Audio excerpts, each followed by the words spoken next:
Assalamualaikum warahmatullahi wabarakatuh. Saya Nur Alia Husna binti Ramli, nombor matrik A21798 akan memulakan pembentangan kumpulan saya pada pagi ini. Air bersih bukan sekadar keperluan harian tetapi merupakan asas utama kepada kesihatan dan kelangsungan hidup manusia.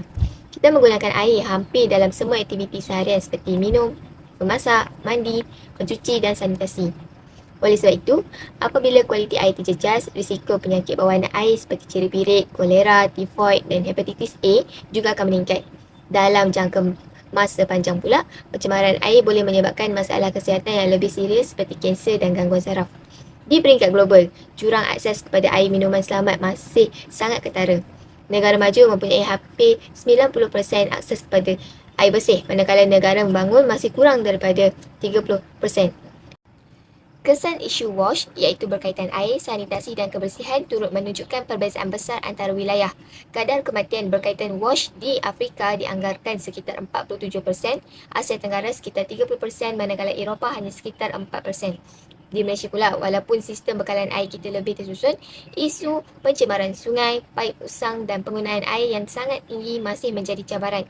Jadi, jelas bahawa kualiti air bukan hanya isu alam sekitar, tetapi juga isu kesihatan awam yang perlu diberi perhatian serius.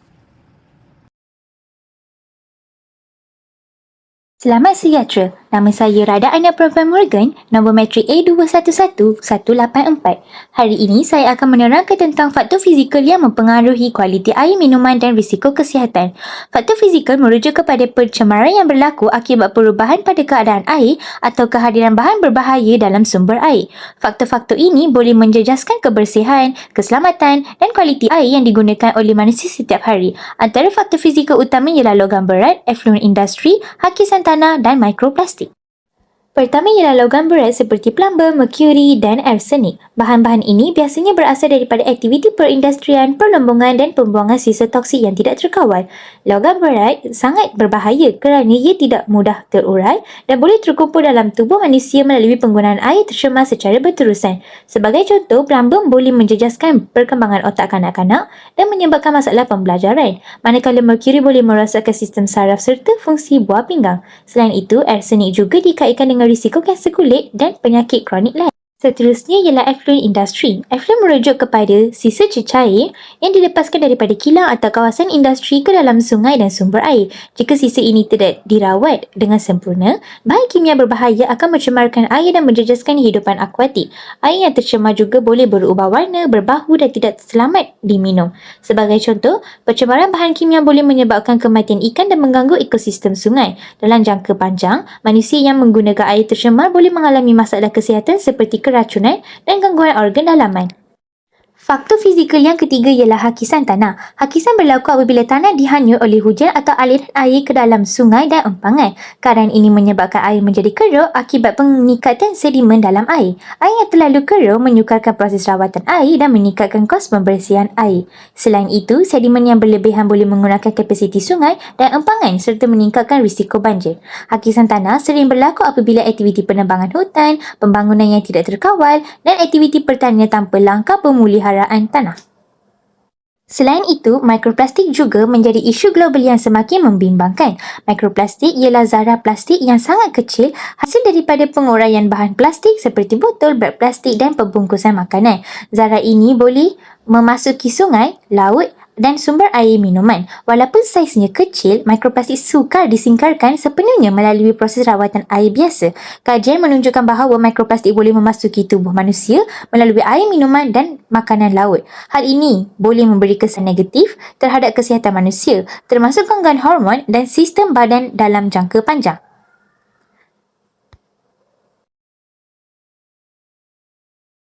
Saya akan teruskan dengan faktor biologi. Pencemaran air sering dikaitkan dengan kehadiran mikroorganisma yang sangat berbahaya. Antara mikroorganisma yang berbahaya ialah bakteria patogen seperti E. coli dan Salmonella yang boleh menyebabkan penyakit bawaan air seperti ciri pirit dan keracunan makanan. Seterusnya, mikroorganisma yang berbahaya ialah virus seperti hepatitis A yang juga boleh merebak melalui air yang tercemar dan memberi kesan serius kepada kesihatan manusia. Protozoa seperti Giardia adalah mikroorganisma yang boleh hidup dalam sumber air yang tidak dirawat dengan baik dan menyebabkan gangguan kepada sistem perhadapan manusia. Selain itu, pertumbuhan algal secara berlebihan atau algal bloom yang dikenali sebagai toksin cyanobacteria turut menjadi masalah utama dalam memastikan kualiti air minuman. Cyanobacteria boleh menghasilkan toksin yang berbahaya yang akan menjejaskan kepada kehidupan akuatik dan manusia. Biofilm pula merujuk kepada lapisan mikroorganisma yang melekat pada permukaan paip atau saluran air sekaligus akan menyukarkan kepada proses pembersihan dan meningkatkan risiko pencemaran. Dari aspek sosioekonomi dan pengurusan, pencemaran air juga boleh berpunca daripada aktiviti manusia yang tidak bertanggungjawab seperti pembuangan sampah serta sisa industri ke sungai. Faktor yang kedua ialah urbanisasi. Urbanisasi yang pesat tanpa sistem kumbahan yang sistematik akan menyebabkan banyak sisa domestik tidak diurus dengan sempurna. Selain itu, ketidakseimbangan ekonomi akan menyebabkan sesetengah kawasan mempunyai akses yang terhad kepada teknologi rawatan air yang selamat dan moden. Infrastruktur dan penguasaan yang lemah akan turut memberi kesan bagi masalah pencemaran air. Kesimpulannya, gabungan ketiga-tiga faktor tersebut telah menyumbang kepada peningkatan pencemaran air. Oleh itu, semua pihak mestilah bekerjasama bagi memastikan sumber air sentiasa bersih, selamat dan terpelihara untuk generasi akan datang. Assalamualaikum, saya Khadijah. Nombor metrik A2118442 akan meneruskan tentang cadangan penyelesaian bagi menangani isu kualiti air minuman dan risiko kesihatan. Pertama sekali, di peringkat individu, setiap orang perlu mengambil langkah asas seperti memasak air sebelum diminum, menggunakan penapis air yang berkualiti dan memastikan kebersihan bekas simpanan air sentiasa terjaga. Langkah ini penting untuk mengurangkan risiko pencemaran air dan penyakit bawaan air. Kedua, di peringkat komuniti, masyarakat boleh bekerjasama melalui aktiviti gotong royong membersihkan sungai dan longkang serta menyertai kempen kesedaran mengenai kepentingan air bersih. Selain itu, program pendidikan kesihatan seperti ceramah dan mengkel juga dapat meningkatkan pengetahuan masyarakat tentang penjagaan sumber air.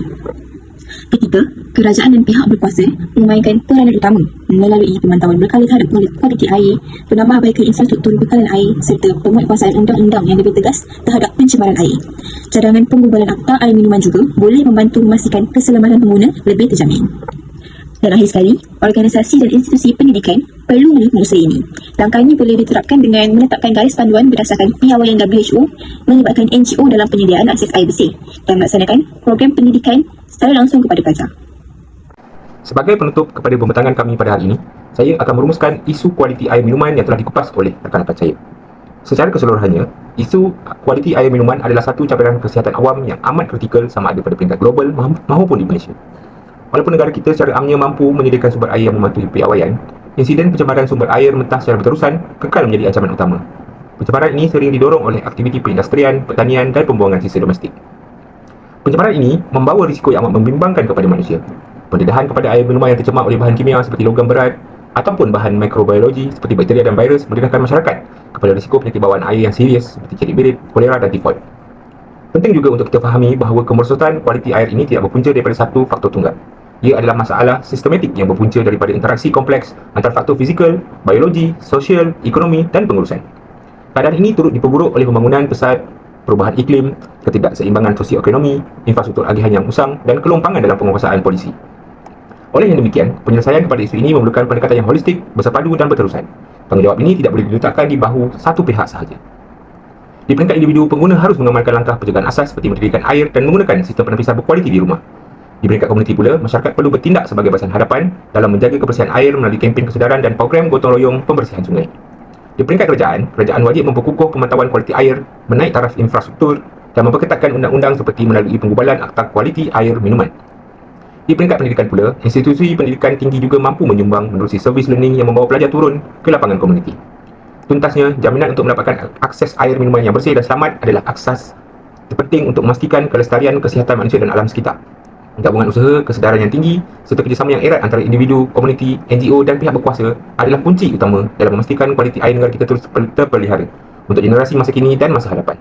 Air bersih, nadi kelestarian.